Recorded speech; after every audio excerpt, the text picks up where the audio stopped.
तिकडे वसई विरारमध्ये सायबर गुन्हेगारांच्या नव्या फसवणुकीचा एक धक्कादायक प्रकार समोर आलाय। राजकीय क्षेत्रातल्या व्यक्ती आता या विचित्र फसवणुकीला बळी पडू लागले आहेत। राष्ट्रवादी महिला काँग्रेसच्या जिल्हाध्यक्षा अश्विनी अनिल गुरव यांचा मोबाईल हॅक झाल्याची धक्कादायक घटना समोर आली आहे।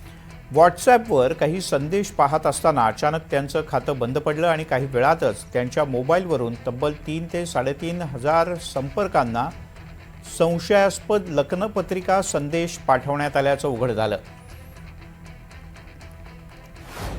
तर एकदम माझा व्हॉट्सअप बंद झाला आणि परत इन्स्टॉल होतंय असं रिंग अशी फिरायला लागली आणि बराच वेळ तसं होत गेलं आणि अचानक मग मला समोरून फोन यायला लागले की तुमच्या मोबाईलवरून लग्नाच्या इन्व्हिटेशनची कार्ड येतंय म्हणून। मी APK ॲपवरून मी म्हटलं असं कोणताच मेसेज मी कोणाला पाठवलेला नाही आहे आणि मग मला कळलं की माझा मोबाईल हॅक झालेला आहे करून।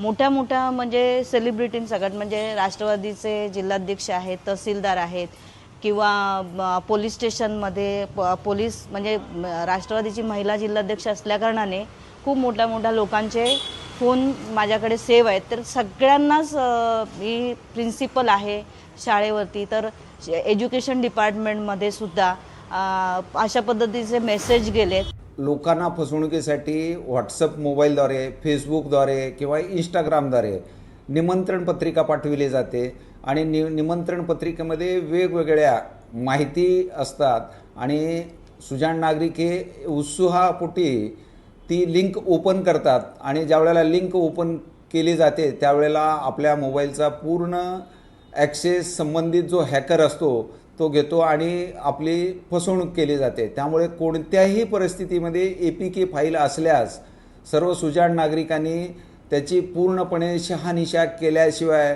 पाठवणारा कोण आहे, तो कुठल्या अधिकृत शासकीय अधिकारी आहे किंवा शासकीय बँक आहे किंवा याची खात्री केल्याशिवाय कोणीही त्या APK फाईलला उघडू नये असं माझी सर्व सुजाण नागरिकांना जाहीर आव्हान आहे।